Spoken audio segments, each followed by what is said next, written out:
We're back again with the Buffalo Bills. We're over the midway point of Season 2. Our playoff hopes are still alive.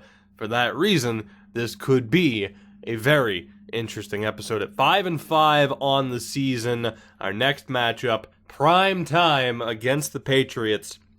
And this is really going to dictate, this one game is going to dictate how this entire episode goes. This is a big moment for this team. Of course, in real life and last season, they made the playoffs. Season 1 of this run, we did not. We very much did not. Thanks again to LaShawn McCoy for being out for the entire season.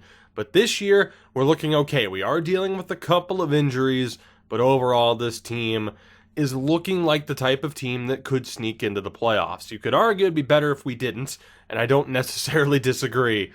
But if we make it, I'm more than all right with that. We'll see what happens. First step here, of course, we got to take care of a little bit of extra scouting. And I will say as well, on the topic of training, I'm going to leave it on auto. Now, look, I know some people are like, well, you can get a hell of a lot more out of it if you just do it. I don't want to play through it. That's just not something that really interests me. And as I've mentioned before, I've seen solid player development just using the auto training, so I'm not too worried about it. If someone like Josh Allen doesn't develop, you could very well point the finger at me and blame me, as opposed to being like, oh, well, the game screwed him. No, it could very well be my fault if we don't handle the training. But for the moment, mainly the scouting. And of course, as far as players that we have to re-sign, there are some big contracts here that we will be taking care of shortly, not at this very moment. For now, I want to focus solely on this game against the Patriots, hosting the Patriots Thursday prime time. It's our chance to really take that step forward and to hopefully get us onto that right path of making the playoffs again. 5-5 record thus far. Something's got to give. It's either we're going to start picking up that momentum and really solidify that, hey, we can actually make the playoffs, or we're going to turn into a pumpkin, and it's going to be very clear that we are not meant to be a playoff team just yet. So we'll see how this goes. They are 7-3 on the year, leading the AFC East, but not any given Sunday in this instance, but any given Thursday. Let's see how this goes. I'm nervous for this game. Like I said, this entire episode, everything that happens for the remainder of this episode, the next few episodes, it's all going to be based off of what happens right here. Let's sim through the first quarter. And it looked like we had a red zone situation that we somehow didn't walk away with points on. I don't understand what happened there. The Patriots, though, at the 8 to start the second quarter. They get the opening points. It's a 10-point swing for them. We get on the board, though, and speaking of a point swing, from 10-0 down to 14-10 up at halftime. How the hell did that happen? Again, I want to take a look here. What happened? An interception by Nate McGarity. That led the Patriots marching down the field. Start of the quarter, 2-yard touchdown pass to Edelman. Off of that, a 3-and-out, not much happened. They end up with a 38-yard field goal. And then from there, we start our comeback. Starts with a very long drive, finishes with a 3-yard touchdown pass to Kelvin Benjamin, then an interception for Ryan Shazier. Ends up with a 13-yard touchdown pass, again, to Kelvin Benjamin. And that is how the first half would end. We're up 14-10, but we still have a long way to go, so I'm not going to be too optimistic. Well, I'm going to be optimistic, but I'm not going to be too overjoyed. Still 14-10 as we head into the fourth quarter. Anything can happen. Let's go change of possession as the Patriots take the lead. 17-14. We still have a long time to go, though. Let's go change of possession again just to see what happens as we are forced to punt. We need a big stop here. We need a big stop, and we're going to get it. They were forced to punt fairly quickly, both offenses stalling out. Can we put something together here on this drive? No, we cannot. It is a defensive war right now. Who is going to break first? And the answer, unfortunately, is our defense. 24-14. 14 unanswered points for the Patriots thus far in this half. We need something on offense here, and we get it. Okay. We get a field goal out of it. It could have been a little bit better. We'll see what happens. Can we get the stop? Can we make something happen here? 4 yards for James White on that first down situation. Follows it up with a 7-yard run. Come on, now we need our defense to step up here. Apparently another 7-yard run. That's really weird. I don't understand. It's 1st and 10, though, apparently. As they're winding down the clock, we need a stop here. What is the situation coming up? 3rd and 6. We only have one timeout left. And I think that's it. 4th and 1. We'll have a chance. All right, we have an opportunity here. Again, though, unfortunately, if they run hurry up, I'm forced to make the play. So we can't jump into this situation.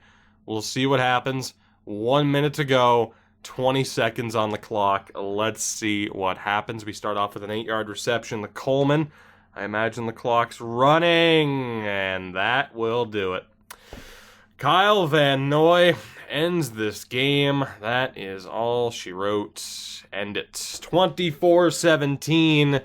A very disappointing loss. Maybe not as bad as Chicago beating Detroit 44-0, but a very disappointing loss. We had the advantage. We could only muster 3 points in that second half. Allen, 26 of 50. 26 for 50. 297 yards, 2 touchdowns, 2 picks, including the game-ending interception to Van Noy.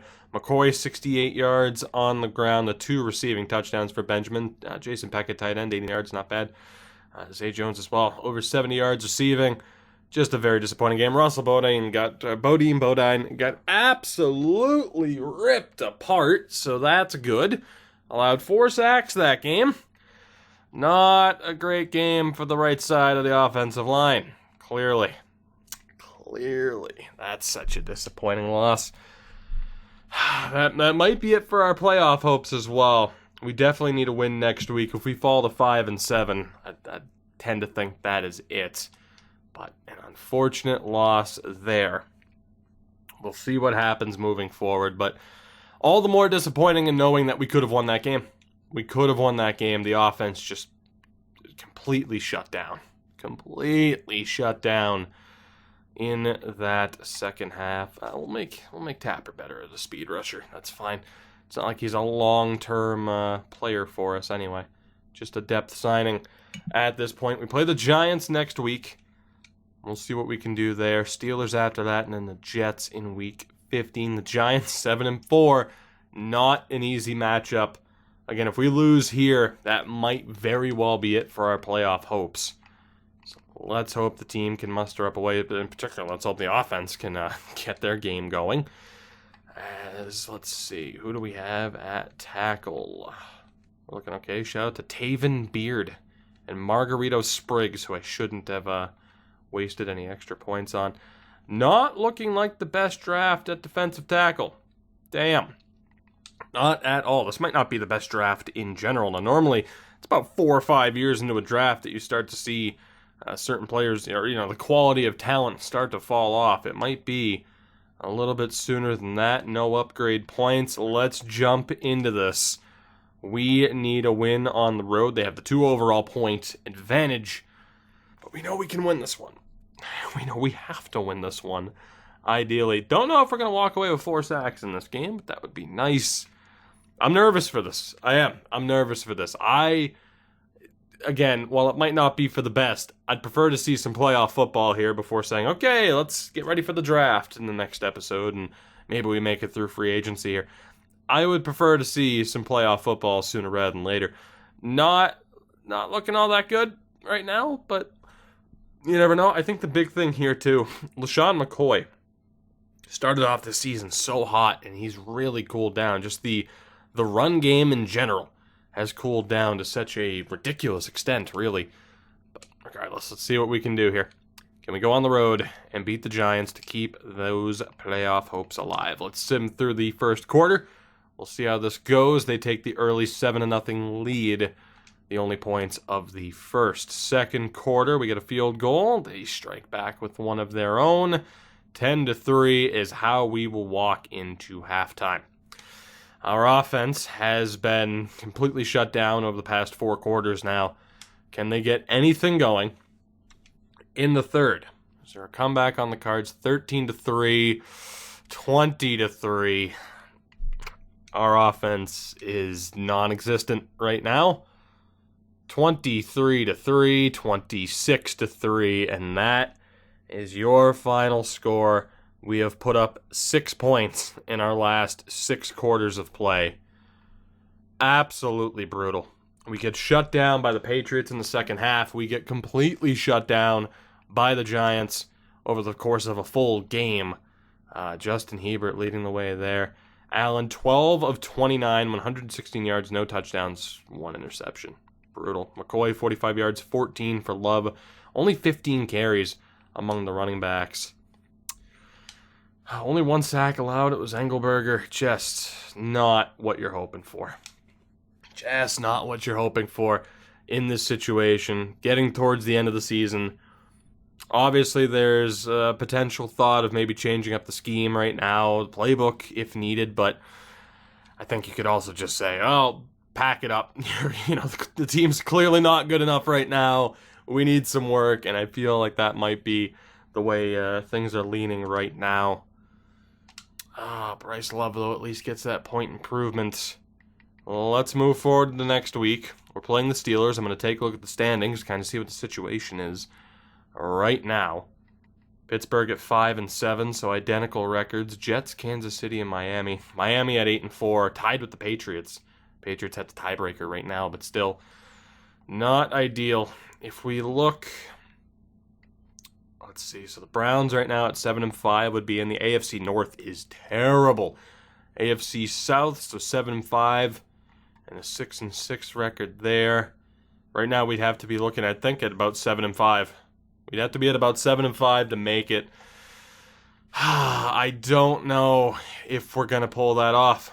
We pretty much have to win all of our final games just to compete here. Otherwise, we're a bit too far behind the pace. So we'll see how this goes. We need to win. If we lose this next game, then we focus on pretty much just making it through the rest of the season and having this be more centered around free agency and have the next episode be more about the draft.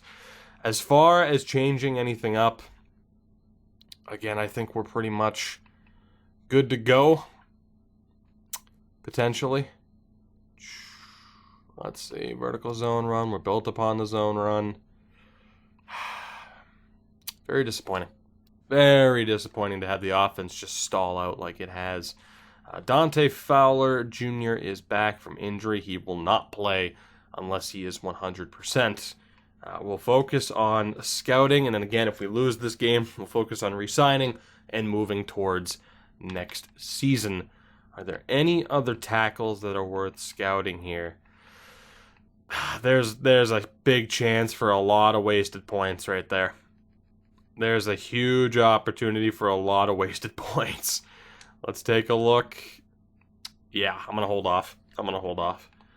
So right now, let's see. As far as what we're looking at scouting-wise, again, quarterbacks, I'm not concerned. We're sticking with Josh Allen for now.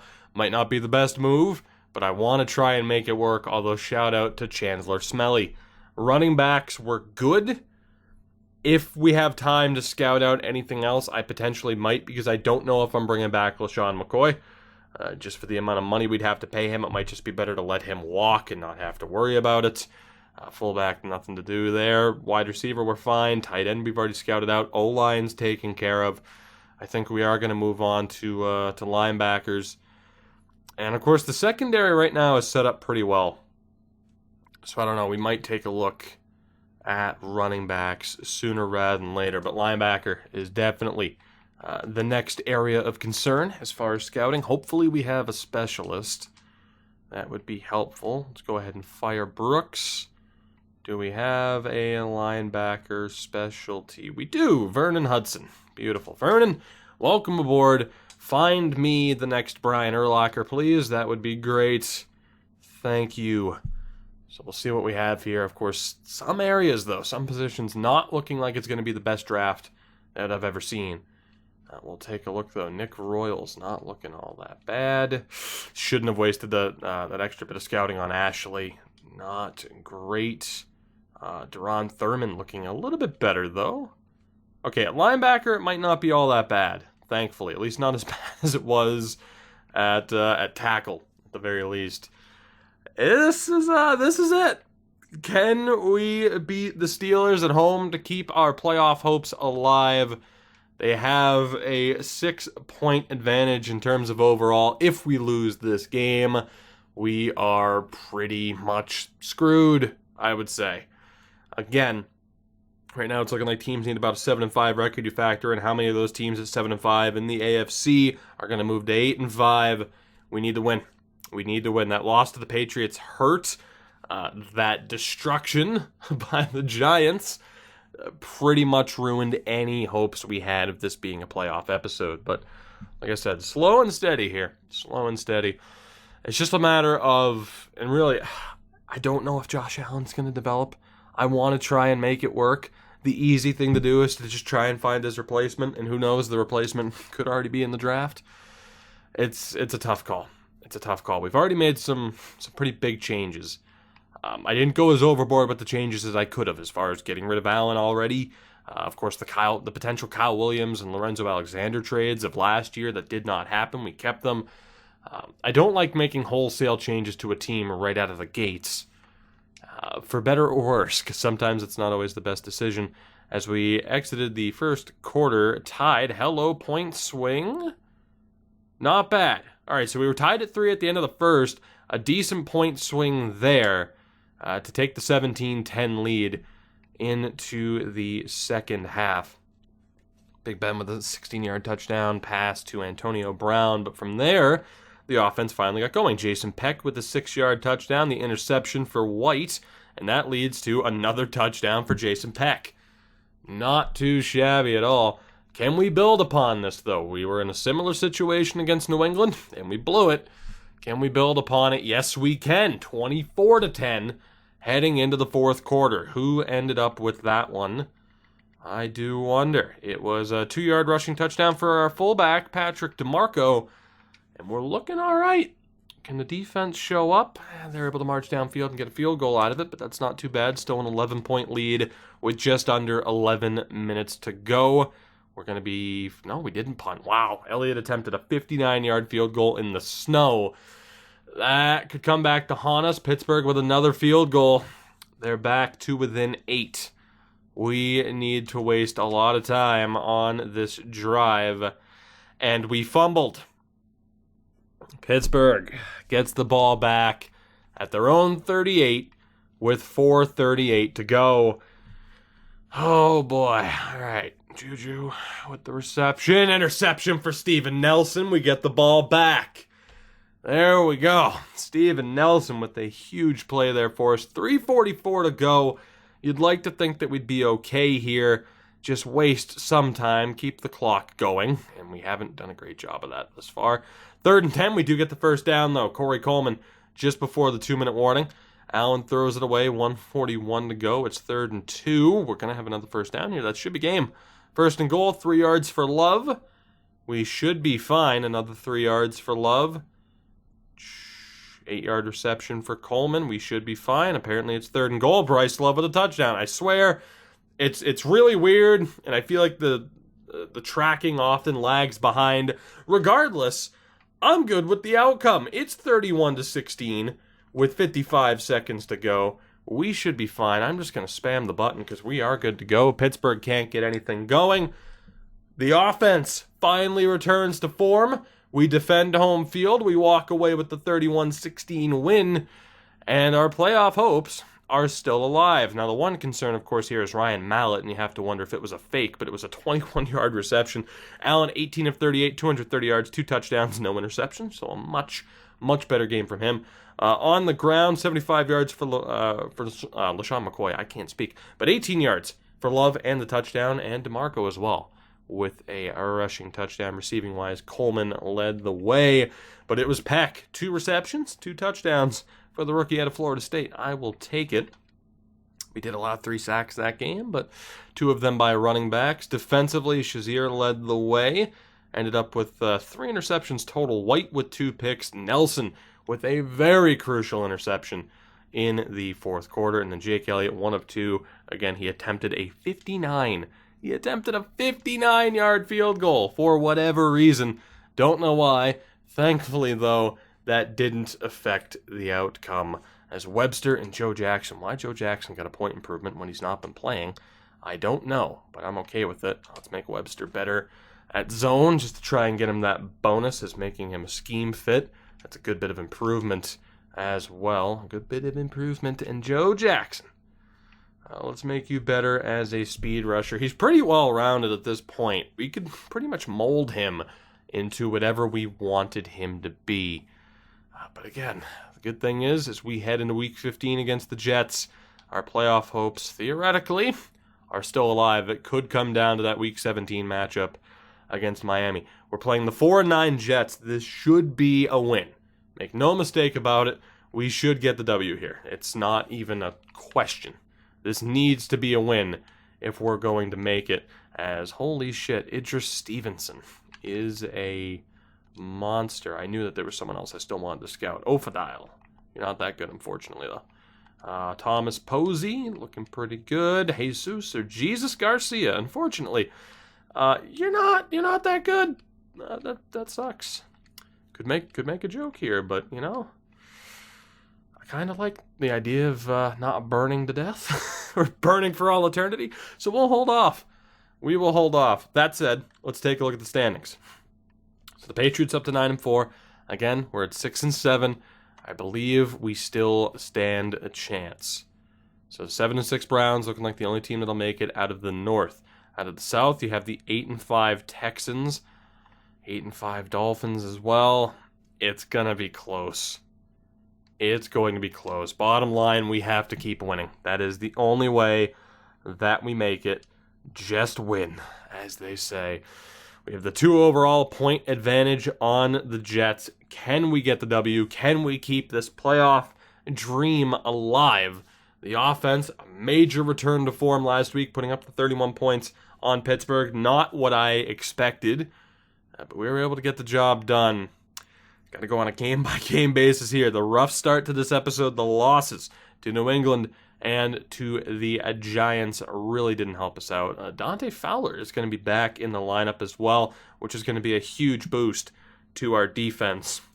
And I believe that means Shaq Lawson will get a little bit less playing time this week, but I'm okay with that. Come on, let's do this. Can we get this win? Can we keep the dream alive? We're in the snow yet again. Let's see what we can do. Through the first quarter, can we get on the board early? We do at the opening field goal. We get a second one, 6-0 at the end of the first. Not a bad start. The Jets, though, take the lead with the first touchdown of this game. We get our third field goal. It's 9-7. Another touchdown and one of our own. So another late point swing just before halftime. 16-14 in our favor. Ended up being... What did that end up being? Who got that touchdown? 15-yard reception for Corey Coleman. All right, so Coleman's late touchdown there gave us the advantage. Through the third quarter we go as we end up taking the lead, building upon the lead, 19-14. Unfortunately, the Jets with a late touchdown, 20-19. As we go to the fourth quarter, we go through the fourth quarter. A lot of pressure here. We have to deliver, and we do, 25-20. We're going to drop this down to normal at this point, as we do have a chance here to end up extending this lead. 2nd and 10, 2 yards for McCoy. We're at their 16. And Zay Jones with the 16-yard touchdown reception. 31 now, 32-20 with 5 minutes to go. We should have this, I hope. A 12-point lead with 4 minutes to go. Can the defense hold on?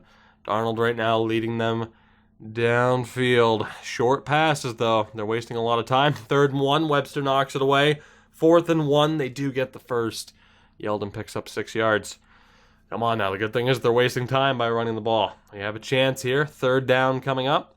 3rd and 7. They do get the first down, though, but we're beyond the 2-minute warning. Don't know why it showed the 3rd and 7 again. Super weird. I don't know why it does that. 7 yards for Anderson. 2nd and 3. 4 yards for Anderson. The clock is ticking. Another 7 yards. It's taken them a while to drive down. They might get the touchdown here, but they are so low on time. We got this. We got this. Bend, don't break. Bend, don't break. They do end up getting the 4-yard touchdown with Yeldon, but it is as time expires. Your Bills win again with all the pressure in the world on their shoulders, 32-27. Not the most convincing performance in the world, allowing that many points to that Jets offense. But Josh Allen, 24 of 42, 322 yards, 3 touchdowns, no picks.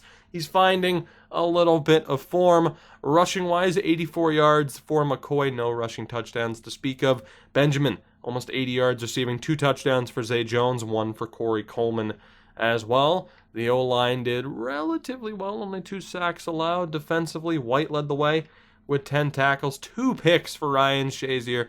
Ridiculous. What a signing he's been. Again, the only reason why he's in, we didn't use that the custom roster from the franchise guide because it was not completed, so we went with EA's most up-to-date roster update prior to this series starting. He was still available. Jake Elliott, 4 for 4, accidentally punched my desk. Don't worry, I don't think my wrist is broken. It might be, though. It might be. You never quite know.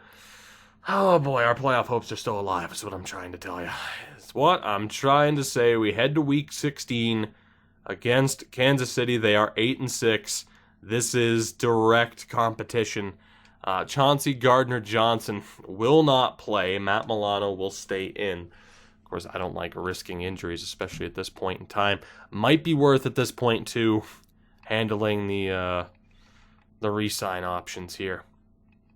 Let's see, at middle linebacker, do we have anybody else? CJ Armstrong's not terrible, but one of his top 3 stats being catching. That is concerning. Let's check the right outside here. Bashad McAfee. Hell of a name. Hell of a player, too. Spencer Kent, not looking too bad for a 3rd-round option. Willis Griffin, unfortunately, not looking all that great. Sellers really falls off. I'm not going to waste points on the 7th-round talents. Not going to bother doing that. We should be good to go, though, as I have to change to... Actually, this is a tough call here. This is a tough call.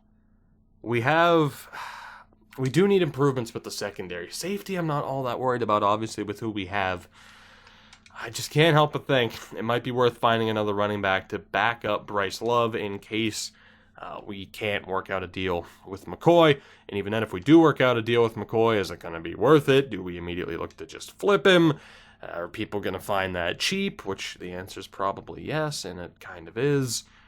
As there is not a single option at secondary or for a secondary specialty scout. That hurts a lot. All right, I'm going to go with Parker Gibson here. We're going to scout out the top quarterbacks and the top running backs as well, and then we'll scout secondary if we can. So let's take a look here, just in case we decide that Allen's not the guy, and even then an understudy for him might not be the worst thing in the world, because of course Ryan Mallett's our backup quarterback right now, and Houston Holt. Throw power is nice, throw under pressure being the 2nd highest stat. Not a good indication that guy's going to be, the gem that replaces Allen anyway. Let's go ahead and handle contract renegotiations as well. McCoy wants a 3-year deal. That's just not going to happen. That is not going to happen. The cap hit's not bad, but for how much I'd have to pay him, no. I mean, we do have the cap room, though. To bring him back for 1 year might not be the worst move in the world. And we do have Webster. Also, we have a corner.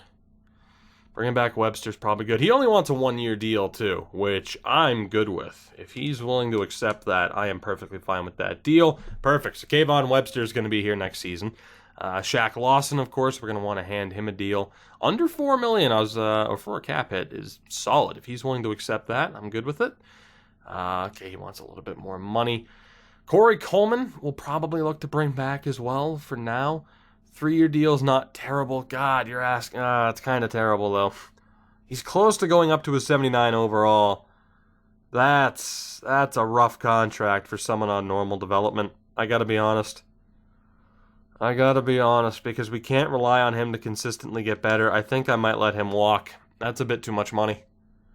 And then Russell Bodine can obviously go. So the big thing here, re-signing Shaq Lawson, there's no way I'm bringing back Corey Coleman. The big thing is going to be whether or not we bring back LaShawn McCoy. I don't know if we will. And I suppose that depends on what happens here against Kansas City. Again, if we win, our playoff hopes are still alive, but our backs are against the wall. We are certainly not favorites heading into Arrowhead. But anything could happen. We've won some games this season that I definitely thought we'd lose. We've lost some games that I thought we should have won. Who's to say with this team? But I like our chances to maybe pull this off. And again, if we lose this game, we're not even going to worry about Week 17 as far as what happens there. McCoy on exactly 1,000 yards, by the way. I'm not going to worry about what happens in Week 17. If we lose this game, we'll just sim it just for the sake of making a little bit more progress. Let's do this. If we win, though, it becomes a very important game. 3 straight weeks in the snow. Let's see what we can do. Let's sim through the first. Kansas City strikes first. We answer those 7-all heading in to the second quarter. Of course, they have Le'Veon Bell, who ended up getting the 6-yard rushing touchdown for them. DeMarco, the fullback again, with another rushing touchdown to even this up. Let's see what happens here. Can we do anything? Yes, we can. A late field goal. We take the 10-7 lead into halftime. There we go. Jake Elliott. Exactly what we needed. A lot of changes of possession here, as you can see it, but the 29-yarder was the difference maker. 10-7 at halftime. Through the third quarter we go. Can we add to it? We can. 17-7. Kansas City gets back on the board, though. 17-14 heading into the fourth quarter. Our playoff hopes on the line. It's bleak as it is, but we do have a chance. 3-yard rushing touchdown for Bryce Love. A couple of turnovers there as well. Let's see what happens here, shall we? Let's keep an eye on this situation. We're going to stop the fast sim from there. 4th and 6 from the 19. Will they kick the field goal to tie it? The answer is probably yes. And indeed they do. Harrison Butker. Oh, anyone who watched the Lions playthrough that we did on Twitch knows how much that pains me. 17-all with 5 minutes to go. Can we get the win? 20-yard reception for Jason Peck. I'm tempted to jump into this, but it is still a little bit early. And again, if they ever run the hurry up, I'm stuck running the play. It kind of sucks. But let's see here. 2nd and 6. 6-yard rush for McCoy. Fresh set of downs. LaShawn McCoy right now. We are running the ball downfield. It's looking good. We're at the 23 with 1:28 to go. McCoy wanting that new contract, even though I really don't want to hand it to him. They're out of timeouts. 3rd and 3. 5 yards for Love. That will do it. As long as we don't turn it over, knock on wood, please just be smart enough to kick that field goal. I swear if the AI is not smart enough to kick the field goal, please be smart. EA, please tell me they kicked the field goal. Please. Please. Please tell me. Thank you. Jesus. I was so scared. I was so scared that the AI logic was dumb enough to not kick the field goal. Thank God they were. We pull off the upset, 20-17, with an excellent drive over the last 5 minutes or so of regulation. LaShawn McCoy getting it done. 20-17 final.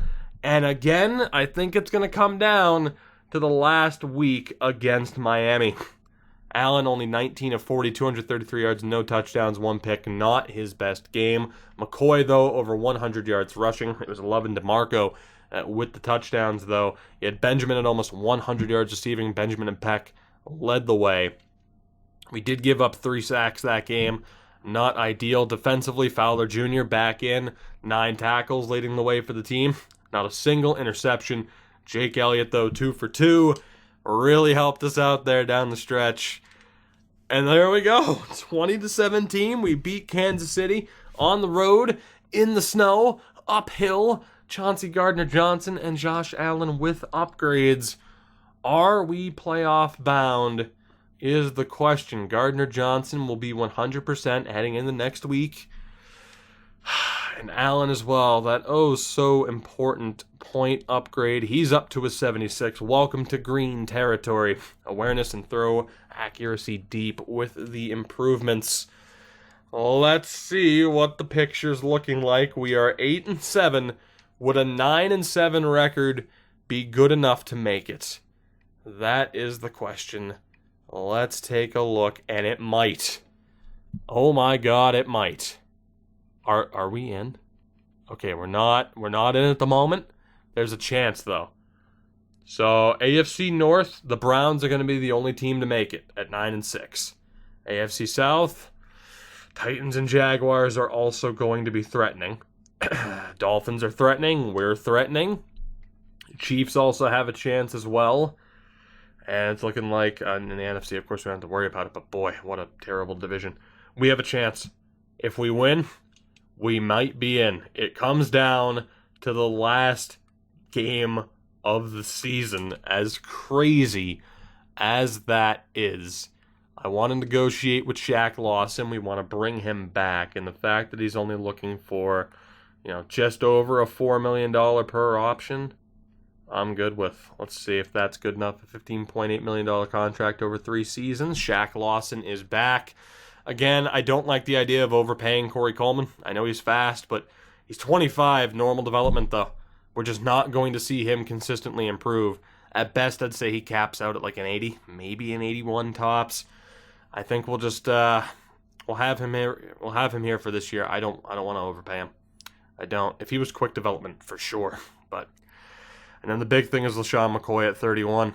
Whether or not he comes back or whether or not we just turn the reins over to Bryce Love next season. The fact that he wants a 3-year deal, we do have the cap space to overpay McCoy on a 1-year deal so that we're not stuck with it. I mean, the easy thing, of course, would be, hey, yeah, let's re-sign him for 3 years and then just trade him after next season, trade him at the draft. Do we want to do it that way, though? That's the big question as far as how we want to handle certain signings. But that could also be the thing, too, with Coleman. I could re-sign him and then just ditch that contract whenever we have his replacement because of the money we have. But I can't help but think that on the free agent list, there might be a 25-year-old who's a 77, 78 with quick development that we could give the money to more. I just don't like that contract. I don't know. Tell me if you disagree. You'll have room to reply one way or another. Let's handle scouting. I gotta be honest. I don't know what I want to do here. I really don't. We could use a backup quarterback. We could potentially use a running back. Safety, we're fine. You could argue we need a corner, although for now we're okay. Let me take a look at the top 3 corners. Again, there's no secondary specialty anyway. We'll take a look here. Jesus Christ. I can't say his name, but he's one of the best corners I've ever seen come out of the draft. That is ridiculous. That is absolutely ridiculous, and from there it drops off.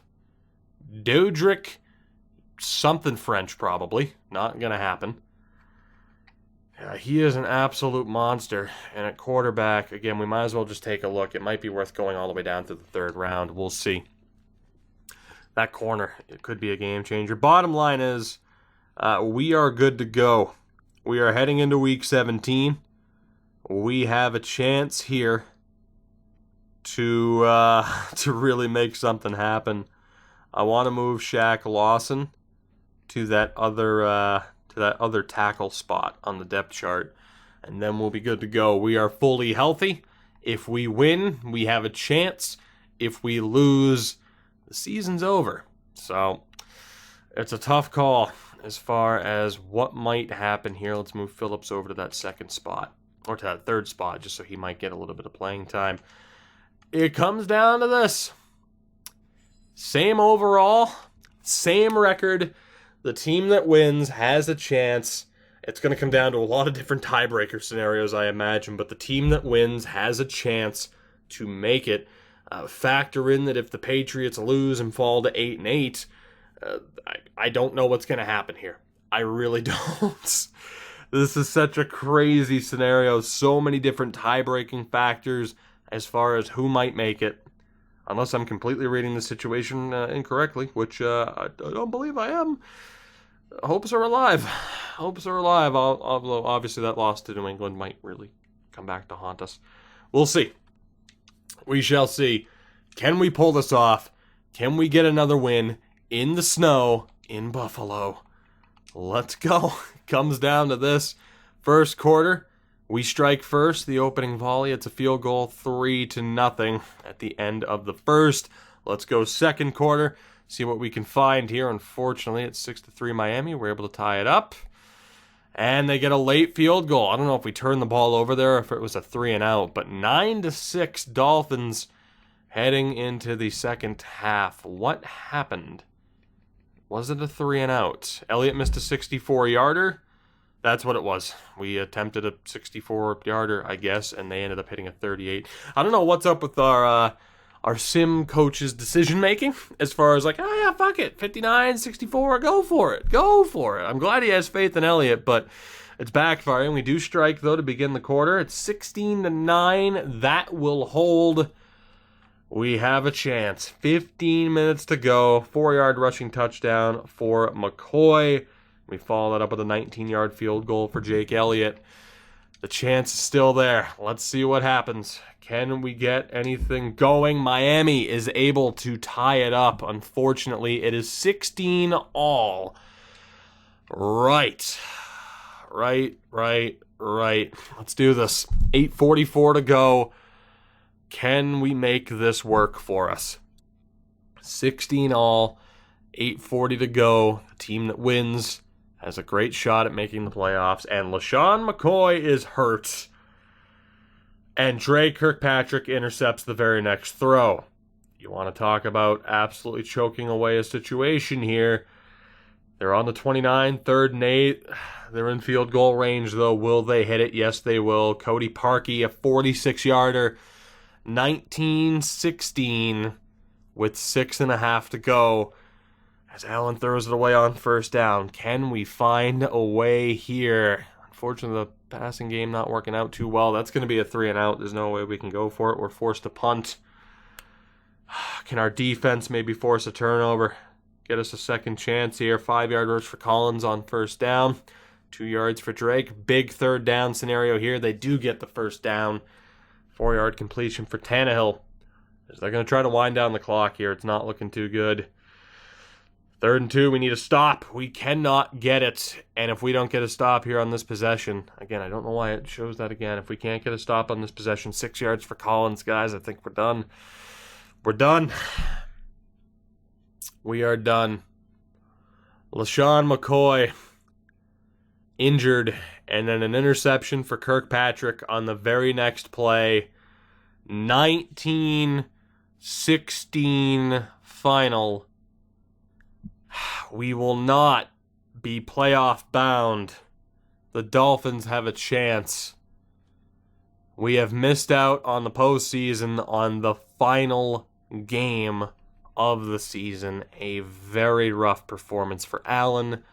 Rushing-wise, nothing else aside from McCoy. I don't even want to look at the stats, man. That's so disappointing.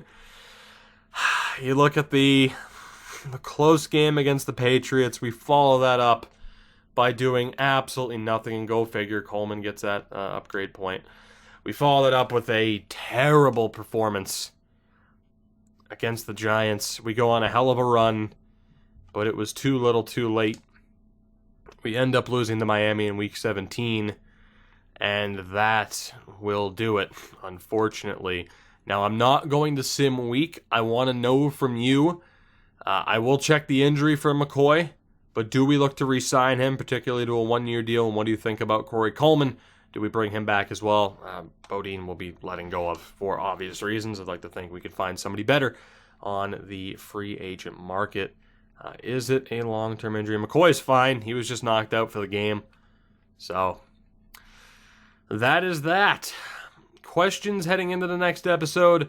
Re-signing of McCoy and Coleman. What do we do? One or the other, both or neither. Scouting-wise, do we look for a potential backup quarterback? Seemingly, as there's not going to be any big-name quarterbacks that we're going to take. Like there's no can't-miss, like 2 A's out of a potential 3 for top stat quarterback. But we do need a backup. If we don't sign McCoy, we'll obviously look to scout running backs. We have some questions to answer heading into season 3. But overall, an 8-8 season, I'm not overly disappointed. I mean, especially too when you look at this team, knowing how weak the offensive line is at tight end, it's a disaster right now. An 8-8 record, I mean, with this defense, it's about where you would have expected it to be. Like I said, we still have room for improvement. Season 3, though, depending on what happens in the offseason with this offense, who's available free agent-wise, who's going to be available when it comes to free agency, as I mentioned, we have an opportunity to really pull something off here, and I don't believe the Dolphins. I'm not sure what that tie-breaking scenario is going to be, but at 8-8, we're definitely not going to make it. So with that, that'll do it for this one. Again, next episode, the entire offseason free agency and the draft will handle all of that. We will get this team set up and good to go for our 3rd season at the helm with the Bills. And also, as far as coaching upgrades, I might as well look now before someone's like, you should look at coaching upgrades. Let's look now and see what the deal is for McDermott's 3,000 points. So I'd say, needless to say, expert scouting needs to be a must, and we probably could have put that on, and we can put that on now. That's a must, right? That's a must. From there, though, we could save up for Master Trade Negotiator, or we could start saving up, actually, in fairness, O-line, D-line training. We have options. Let me know what you think as far as re-signing, as far as everything that we talked about, and the coaching upgrade. For now, I am out of here. Thank you very much for watching. Support the video, support the channel. You know the deal. Thank you. I love you, and I'll see you next time.